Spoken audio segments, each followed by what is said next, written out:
morning, OGS family. My name is Rick Murphy, and I am the President General of the Society of the First African Families of English America. On behalf of our distinguished Board of Directors, it is an honor to present this morning on how to submit a successful application to our Hereditary Society. Let me first explain that there are two distinct presentations today. This morning's session is limited to just how to submit a successful application. And this afternoon's session we will formally introduce the organization to the OGS family. And we will also introduce our distinguished leadership team and share with each of you our mission and our vision and why we are honored to be part of the OGS family of distinguished partners and supporters. We will virtually swear in some of our members this afternoon and hopefully inspire and encourage each of you to join us and to continue your genealogical research well into the 1600s and 1700s. Now on to our presentation. How to submit a successful application to the Society of the First African Families of English America. This session and our organization is dedicated to our African ancestors with dignity and pride. And we hope that at the end of this session, you will know how to submit a successful application to our Heritage Society. Our learning goals are in 6 basic lessons. What is a Hereditary Society? Why join? Where and how to start? And how to prove your lineage? And where to find lineage documents. So let's go to lesson number 1. What is a Hereditary Society? They're usually not-for-profit membership organizations organized around single factors such as a particular historical figure or an ethnic or racial group, historical events, locations, the military, occupations, and more. Our Hereditary Society is for anyone who descends from an ancestor who was of African descent, who lived in English America prior to March 5th, 1770, the date of the Boston Massacre and the death of Crispus Attucks, the first patriot casualty of the American Revolutionary War. The National Gavel Society is the umbrella organization for all hereditary societies. And because we've only been in existence 6 months, we're not a member yet, but there are over 225 member organizations. And again, they come together around ethnic or racial, historical events, locations, military, occupations, and more. Now, let me introduce you to some of the more notable hereditary societies, such as the Daughters of the American Revolution. And there are many women of color who are now becoming members of the Daughters of the American Revolution. There's the Sons of the American Revolution. And there's another lineage society that you may be interested in, and that's the National Society for the Descendants of American Farmers. Now, I belong to a number of hereditary societies: the National Society of the Sons of Colonial New England, Society of the First African Families of English America, Sons of the American Revolution, Sons of the Revolution, Sons of the Union Veterans of the Civil War, and Sons and Daughters of the United States Middle Passage, and we'll talk a little bit more about them later on.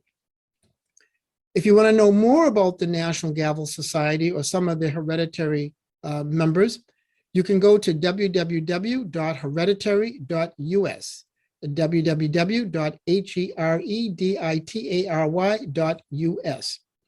Now, why would anyone want to join a hereditary society? They each have their own separate and unique personalities. And again, they come together around different missions, such around ethnic and racial groups, historical heroes, military conflicts, historical events, historical locations, professions and occupations, and so much more. For example, there is an organization around barkeepers and their descendants. And I descend from a barkeeper from 1680, and I would be eligible for that hereditary society if I so chose.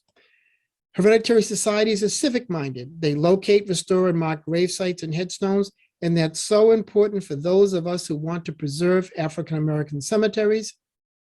They preserve genealogical records and artifacts and historical documents. They promote education and citizenship through youth programs. They provide scholarships and awards, and this is so important, particularly to young men and women from our community that are looking for financial resources to go to college and beyond. They provide volunteer time to assist military veterans. They restore and maintain historical sites. They sponsor American history and essay contest, and they sponsor special programs. And they provide an awful lot of voluntary efforts to help other organizations around the country. Hereditary societies are like family, and many family members and units belong. There's camaraderie, friendships, they're like-minded, common goals, and more important, access to rich research and findings. So I certainly encourage you to look and investigate the different types of hereditary societies, and certainly look to join, particularly those that are based around African-American history and genealogy.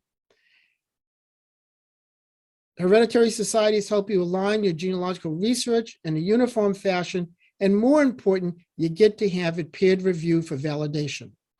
And again, each hereditary society is different, and their eligibility is different. The DAR, for any woman 18 years or older, can provide lineal descent from an ancestor who aided in achieving American independence, is eligible to join. There's also the Sons of the American Revolution, and this is an organization that also looks at those who have ancestors who either fought during the Revolutionary War, provided aid or comfort, or assisted in any way, and many of our enslaved ancestors meet the definition for joining both of these organizations. The National Society for the Descendants of American Farmers, anyone who descends from an American farmer who is living within the present boundaries of the United States between July 4th, 1776 to July 4th, 1914. The Sons and Daughters of the United States Middle Passage, anyone who descends from an enslaved ancestor to the date of December 1865. And for the Society of the First African Families of English America, anyone who descends from an ancestor who was of African descent, who lived in English America before March 5th, 1770, the date of the Boston Massacre and the death of Crispus Attucks, and the first patriotic, who was the first patriot casualty of the American Revolution. Why join? One of the questions I always had after all of the rich research and documentation that I did over the many, many years, what would happen to my documentation and research? And hereditary societies allow you to preserve your long and hard research for the many generations to come. By documenting your research, having it peer reviewed and accepted, you're leaving your legacy of work behind for the many generations to come. Lesson 3, where and how do we start to collect our information to join a hereditary society? For our organization, you want to first go to www.sofafea.org. That's the website for the Society of the First African Families of English America. Again, that website is www.sofafea.org.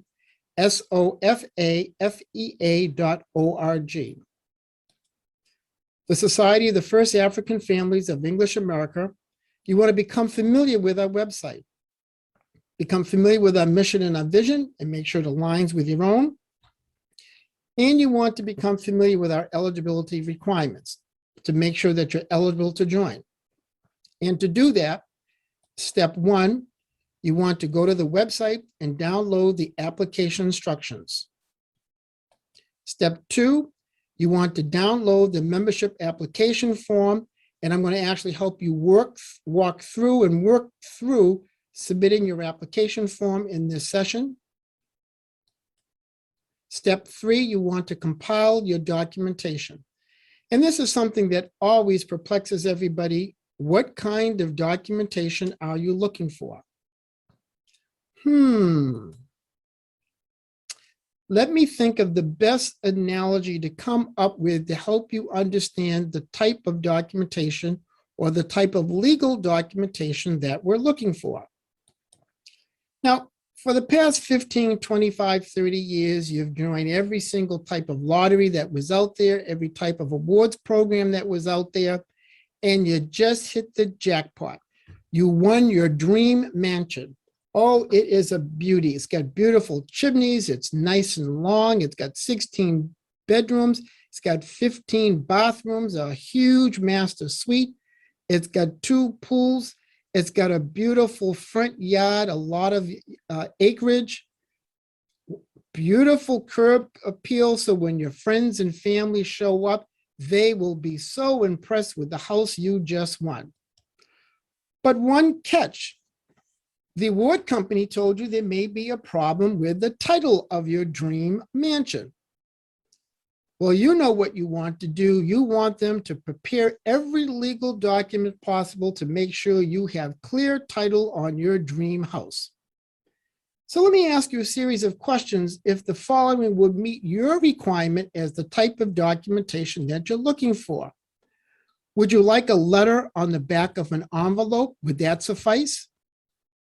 Would you like a note from somebody's Aunt Sally, or a copy of a page from a Bible that's written in Latin, or a picture of somebody holding an elderly woman who they say is grandma holding a baby, or a picture of your big house with your surname on the mailbox? Is that sufficient enough? Or a death notice saying that your stepfather's 3rd cousin was your mother's nephew? Would any of these documents suffice for your need to have a clear title, a clear legal document stating that you are the owner of your brand new multi-billion-dollar house? I don't think so. None of these things would suffice as documentation for your property, and they would not suffice as legal documentation for your family lineage. Family lineage has to be legal documentation, and I will describe momentarily how you would go about doing that. And that now leads us to lesson number 4. How to prove your lineage. Lineage is something like this, and genealogists were all too familiar with the pedigree charts where you're documenting yourself, your parents, your grandparents, your uncles, your aunts, your great-grandparents. You've got to establish a family pedigree with documentary proof that this is your family. So before I mention step 1, step 2, step 3, after you've downloaded the membership application, you want to read the instructions. So again, and I'll say this several times in the future, you're going to go to SOFAFEA.org, our webpage. You're going to go to the section for application process, and you're going to download our membership application instructions. After you've downloaded the instructions, do you meet the eligibility requirements? Now, we do have a rather stringent eligibility requirement, and you've got to document that you have an ancestor that was in the colonies prior to 1770, specifically March 5th, 1770, the Boston Massacre, the assassination of Crispus Attucks. But please don't despair. Many are now saying that 70% of Americans of African descent today descend from ancestors that go back to the 1770s. You have one or multiple ancestors, and there's numerous documentation on those ancestors, whether they were freed, or enslaved. So don't despair, because as time goes on, you're going to find those ancestors either through yourself or through the help with organizations, heritage societies like ours, helping you find your ancestors. Once you've downloaded those instructions, again, read them, make sure you understand the application instructions. We hope that we wrote them clearly. We hope that they're concise.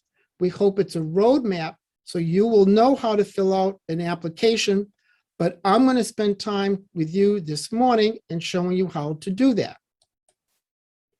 And again, you want to verify that you meet the eligibility requirements. You then want to download the application. And where are you going to find that? www.sofafea.org, our webpage. And our membership application is 4 pages. And it looks like this here. And it's a relatively simple document to complete and to fill out.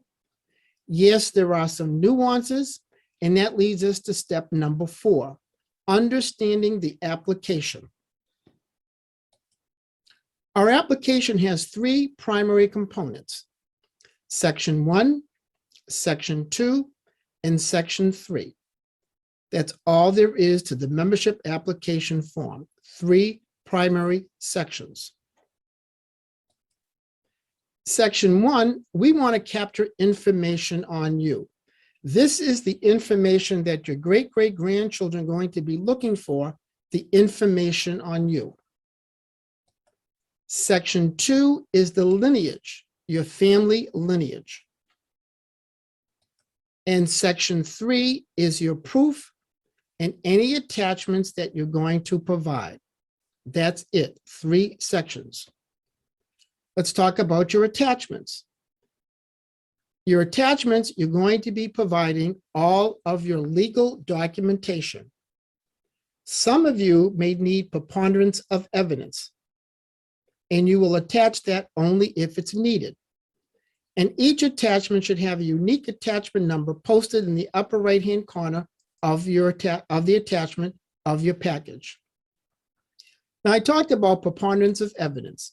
You may need to write a narrative explaining how you connected the dots. Not everyone is going to find legal documents, and oftentimes you'll find evidentiary information that can prove a family line, and that's where you will do it in the preponderance of evidence. What does it look like? Well, this is a sample. It could be 3, 4, 5, or 6 pages. We're not looking for a book. That's something you write after you've become proven in your research and you've documented your research and joined Hereditary Society. You write your book.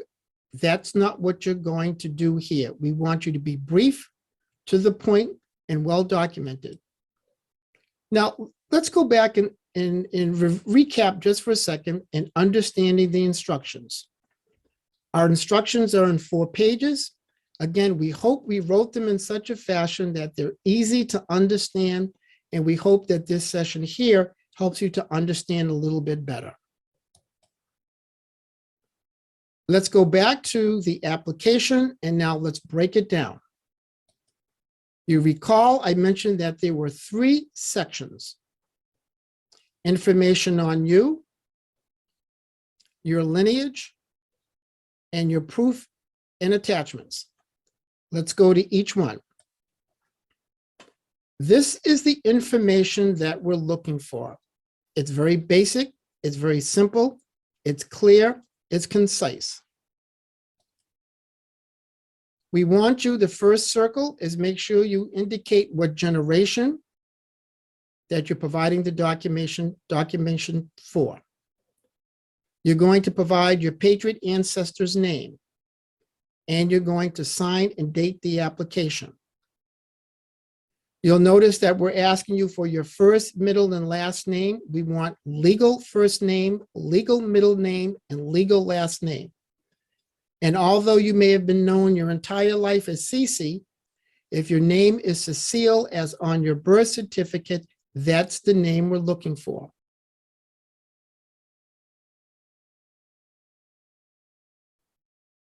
We want your address, street, city, state, and zip code. We want your cell phone number in the event we have to get in contact with you, and your email address. And after you provided all of that information, if you want your certificate to say CC Reiner, then we can put that on your application form, but we need your legal application because that's what your great-great-grandchildren are going to be looking for years from now. And all of us know that we've been researching our ancestors and we're not sure if it's the right one because they had different names and we don't know if it's a brother or whether it's a sister or an uncle or a nephew. We need to have your information so that your great-great-grandchildren, when they look you up years from now, they will know they're looking for the right person. Then we're looking for your lineage. And don't forget to follow the instructions, and I'm going to walk you through this carefully. You're going to provide all of the information for husband and wife going all the way back to your ancestor. In this particular case, we know a female is applying and she's filling out the application. Now, let me show you some nuances about this application. The person who's submitting this application, her name is Betsy Smith Johnson. She's a female. She checked the box, as you can see. We can see her husband's name is Franklin Johnson Sr. That's helpful because they probably have a son called Franklin Johnson Jr. And many years from now, it could be one of his ancestors that's researching him, and he will see that his father was Franklin Johnson Sr. But if you notice something about Betsy's name, and I highlighted it in yellow with a circle, her name is in capital letters. One of the requirements in the instructions is that the lineal descent of the family, all names need to be in capital letters. Why? It makes it easy for the peer reviewers to follow the documentation in the names.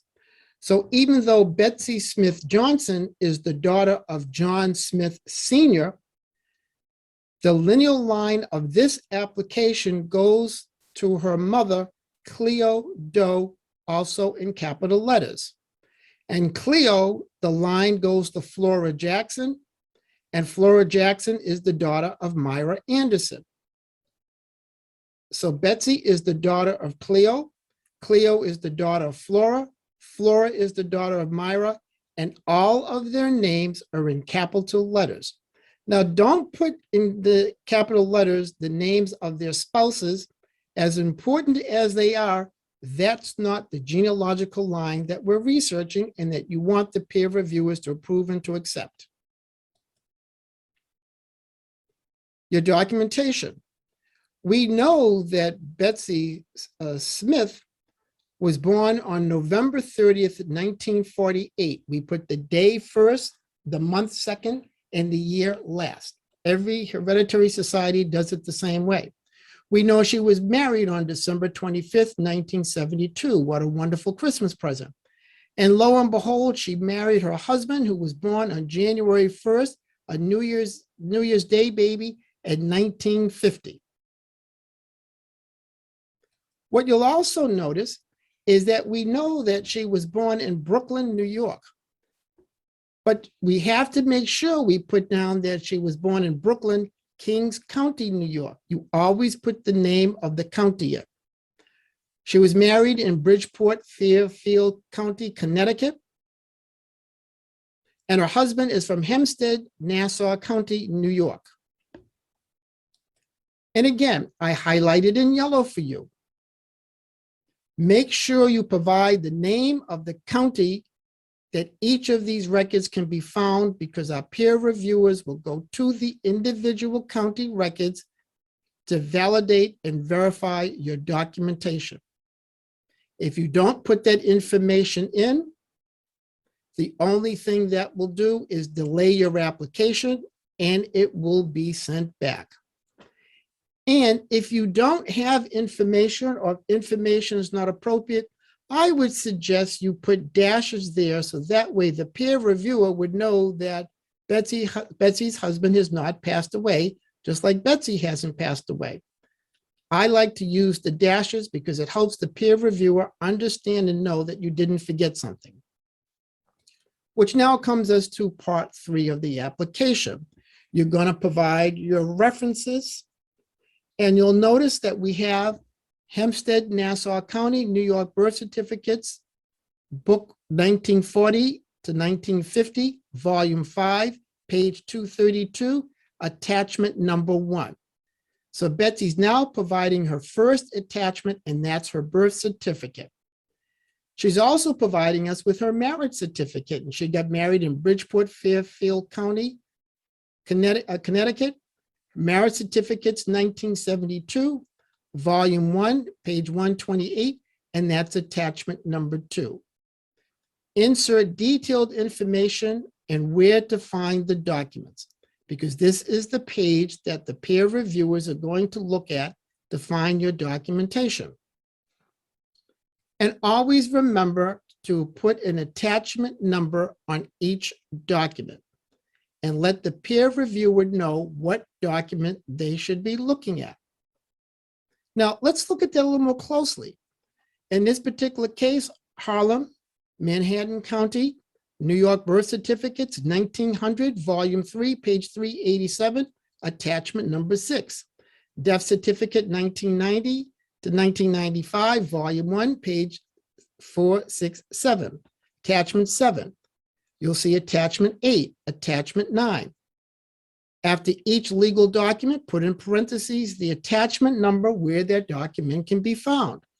And once all of your documents are together, they're going to form and compile a nice, neat package of attachments. And you're going to have attachment 1, 2, 3, 4, and so forth and so on. So when your great-great-grandchildren look at your package, they're going to find a nice, neat package where your application, your documentation, and all of the attachments are provided. And although in this particular image, I show the attachment numbers on the bottom right-hand corner, I just show you this for illustrative purposes, but you clearly understand that they should go in the upper right-hand corner. Now, what if you can't find certain legal documents on your ancestors? Certainly, when you start to do research in the colonial period, not all of the records can be found. Many of the colonial records were burned in Jamestown in 1667 during Bacon's Rebellion.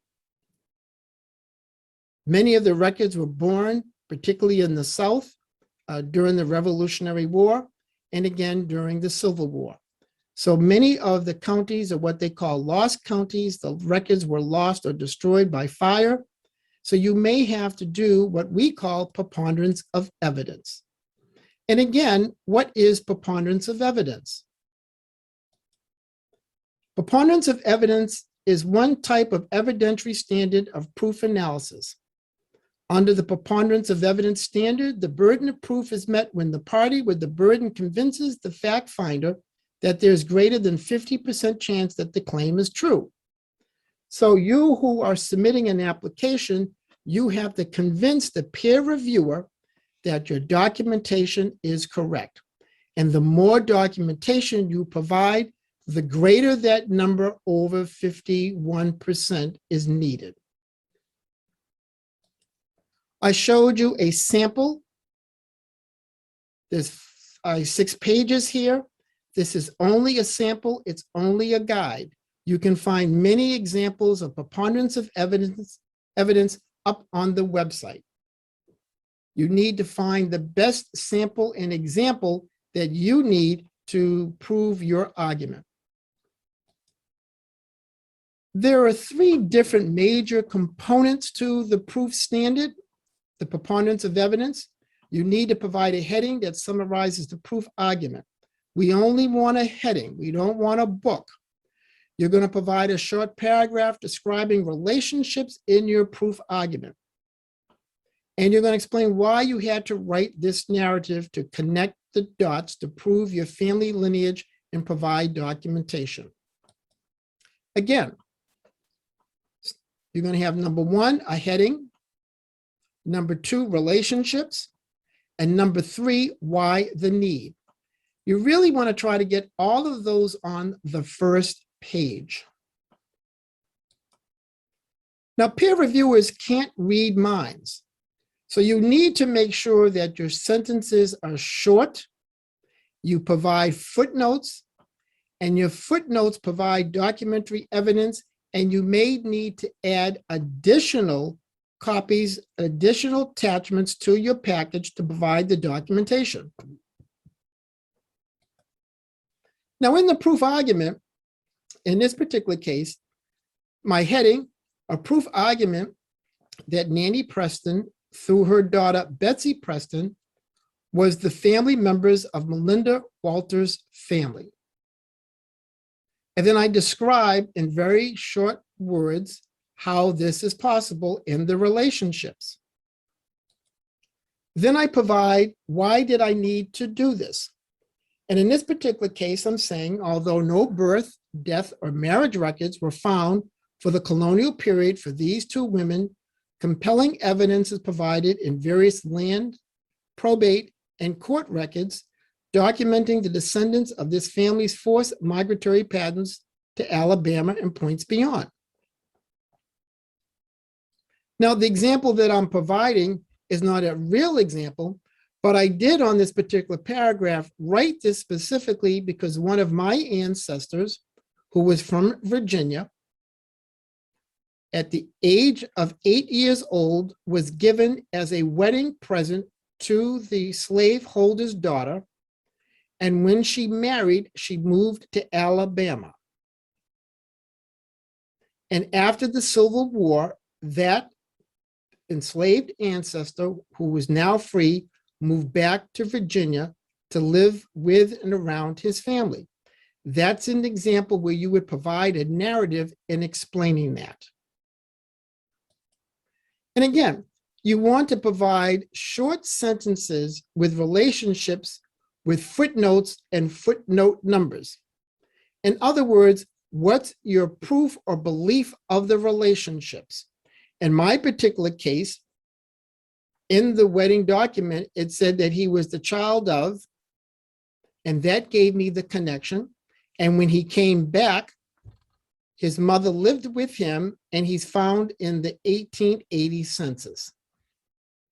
And what I would need to do in that particular case is I would need to provide footnotes that would explain to that he was part of an inventory. His parents were in the inventory, and although there was no connection in the inventory, they could be seen. But as a wedding gift, it was clearly stated who his mother was and that he was sent off to Alabama as a wedding gift. And being sent as a wedding gift, when he came back, his mother went to live with him as found in the 1880 census. So that's how you begin to build a preponderance of evidence to help connect the dots. This now brings us to lesson number 5, where to find lineage documents. When I started my genealogical research back in the late 70s and early 1980s, there was no internet, there were no computers, there was no DNA. I had to do it the old-fashioned way and travel around the country and go into dirty basements, dark basements, libraries to find the types of documents that I was looking for. But each of you are so fortunate today because there is a wealth of information on the internet. So you can do all of this in the leisure of your dining room table or your office at home. A lot of my research was done at the Daughters of the American Revolution Library. And if you live in the Washington metropolitan DC area or traveling to Washington, if you're doing colonial research, that is one of the best places because they have all of the abstract books of all of the colonies and the counties within the colonies in the Revolutionary War period. Family Search has now taken many of those books, digitized them, and you can sign up in their system and have access to those books. The Freedmen's Bureau provides wonderful information, late 1800s, but primarily mid-1800 documentation. The Library of Congress has a lot of information. If your ancestors were in or around Virginia, certainly go to the Library of Virginia. And don't forget that Tennessee and Kentucky originally were part of Virginia. So if your ancestors were in those two present-day states, they were actually counties. The National Archives and Records Administration has phenomenal documentation, particularly around military records, such as the Civil War records for United States colored troops and for the Revolutionary War. We all know about the U.S. Census Bureau, certainly take advantage of that. So there are an awful lot of resources that are out there. And don't stop just at these. You have to remember, when you conduct African-American genealogical research, no matter what anyone says, our ancestors are tied to the land. Look in the land records, wills, probate records, tax records, bank records. Anything tied to the land is where you will find our ancestors. And don't forget, since 1667, we have been a matriarchal society. So if I were to look for my Murphy family, my father Murphys, I would not find them because we are a matriarchal society. And many times the names are in the mother's names. And you can find tremendous clues in your DNA profile. As part of your research, don't forget your DNA. The DNA that you've acquired from the DNA companies that you spent a lot of money for, there are actually clues in that DNA, particularly for those of you who are having challenges.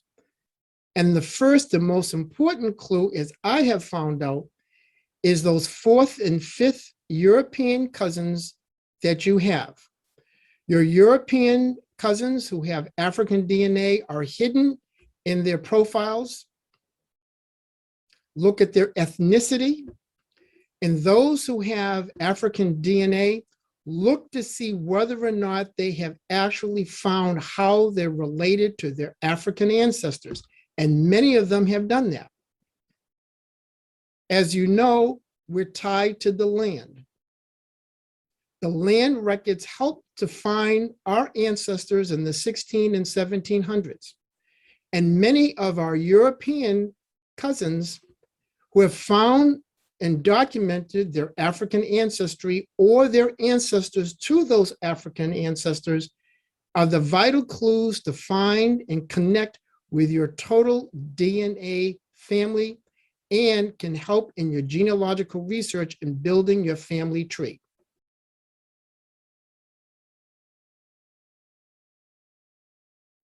When you look at your fourth and fifth DNA cousins of European ancestry, look at their racial ethnicity. See if any of them have African DNA. And if and when you find your European cousins with African DNA, zero in on how you may be related to them and what documentation they have in their family trees. Many of them have listed the land records, the probate records, the wills. And if you share African ancestry, that's the best way to begin to find your genealogical journey to the 16 and 1700s. That's how many of us are finding it. That's how many women are now identifying their ancestors to the Revolutionary War, as well as men who are finding their ancestors to the Revolutionary War and beyond. Our single objective is honoring our free, our freed, and our enslaved ancestors who through their pain and suffering, perseverance, and contributions built this great nation prior to the formation of the United States of America. Our ancestors built this country, and it's incumbent upon us to find them, to honor them, and to promote their legacy. To join the Society of the First African Families of English America, our application fee is only $100, and that's composed of the application fee of $50 in your first year annual dues. And it's important to say that our dues is only $50 a year, but we're building out a phenomenal database. So those of you who are trying to learn more about your colonial ancestors or finding out what other distant cousins may have done, you might be able to connect your dots there. Don't forget to join other hereditary societies. As I indicated, more and more American women of African descent are joining the Daughters of the American Revolution. Sons are joining the Sons of the American Revolution. Many of us are eligible for the Society of American Farmers because that's what our ancestors did. And please do not forget to join our sister organization, the Sons and Daughters of the United States Middle Passage. Now, the Sons and Daughters of the United States Middle Passage, their entry level is that period that goes to 1865, which I will talk about momentarily. Fortunately, their application is very much like ours, or ours is like theirs. So once you fill out one application, most instances, all the other hereditary societies, their applications are very similar. We also have reciprocity with the sons and daughters of the United States and Middle Passage, and they have reciprocity with us. So if you join them and you have an ancestor that goes back to 1770, you provide that application to us, we will accept it, and you can join. And again, their date is December 1865, the date of the 13th Amendment. And all of us have enslaved ancestors, so certainly you should join the sons and daughters of the United States Middle Passage. Now, I hope in this brief presentation that I've answered your questions in 6 lessons. What is a hereditary society? The importance and why join? Where and how to start to join our organization? How to prove your lineage? And where to find your lineage documentation. I hope through this exercise that my learning outcomes for you, that you've learned how to collect data and document the necessary paperwork for a successful application to the to Society of the First African Families, how to reach us at our website at SOFAFEA.org and all the other websites, how to write a burden of proof, how to use your DNA as a possible tool to find your ancestors, how to use primary source documentation, and I've given you examples on how to develop a sample application to use as a guide. And the Society of the First African Families of English America, we are committed to honor our African ancestors, and we will do that with dignity and pride, and making sure that all others learn of their contributions in building this great nation prior to the United States becoming a nation. And again, I hope you've learned how to submit a successful application. Thank you.